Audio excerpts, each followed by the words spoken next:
Hi everyone, it's Justine. A couple of weeks ago I did a video to help you find your foot shape.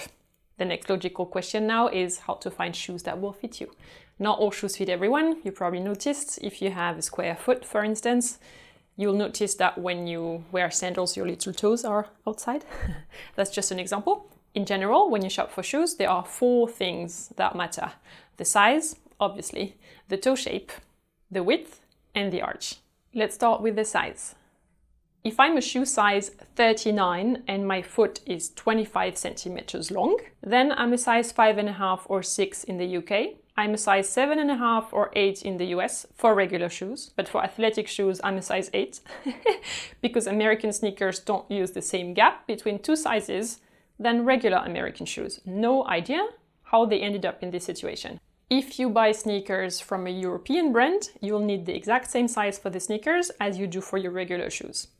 Makes a bit more sense from a consumer's perspective. And then in Japan, I would be a size 25, completely different scale. It is extremely confusing, granted. So you can screenshot the chart, the sizes that I just showed, for the next time that you shop for shoes online, and then you'll have a better idea of which size to order, depending on which country or brand's country you're ordering from.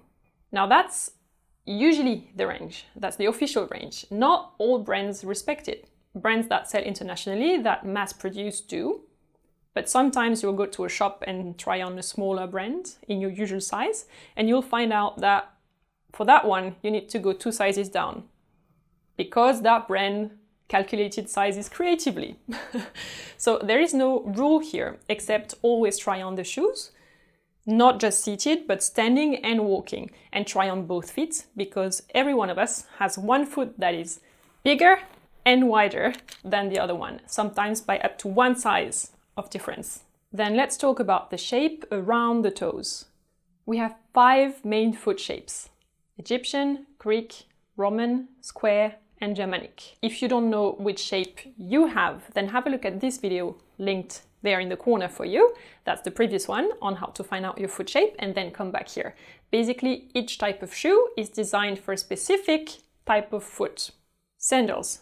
So, shoes with open toes. Sandals are great for Greek feet. If you look at a sandal from above, the longest point on the sole is not where the big toe is, it's where the second toe is. And on a Greek foot, that's the longest toe. A Roman foot will be happy in sandals as well. If you have an Egyptian foot, you will have a lot of empty space, but it doesn't hurt. Square and Germanic feet, though, will not feel comfortable. In your case, consider looking for wider sandals to have enough space for your foot width. Sneakers, for athletic purposes or for leisure. Sneakers are usually designed for square feet because they are the widest shape.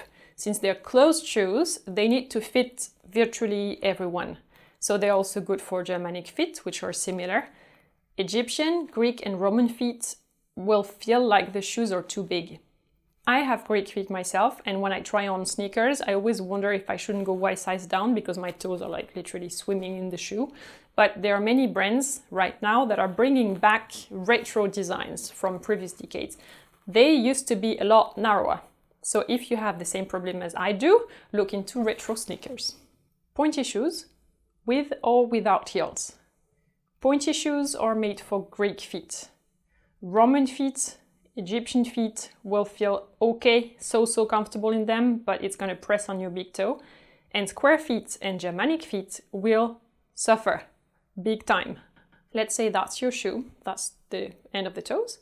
If you add heels to a pointy shoe, it creates extra pressure, pushing forward like this, on your widest area, which is where your toes start, right?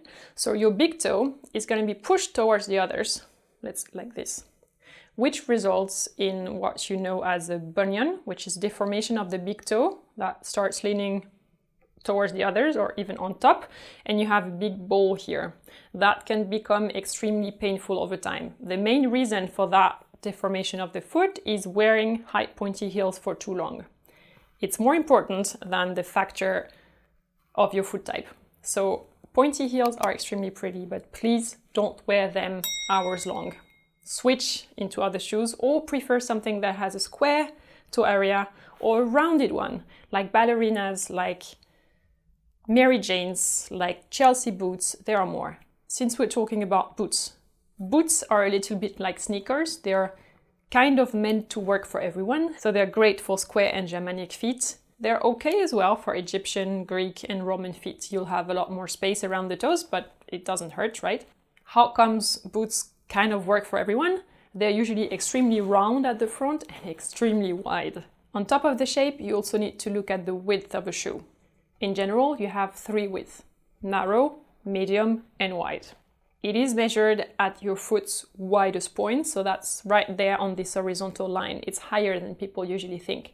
Mass-produced shoes usually come in only 1 width, medium, and that's it.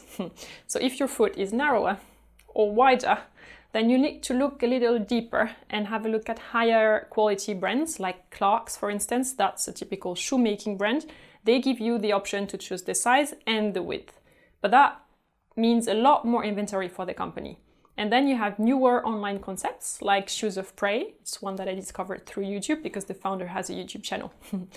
They let you choose the color, the height of the heel, the shape of the toes, and the width. So it's very customized. And they produce exactly what you want. That gives you a lot more choices, many more options, and I like that. And then we have the arch inside the shoe.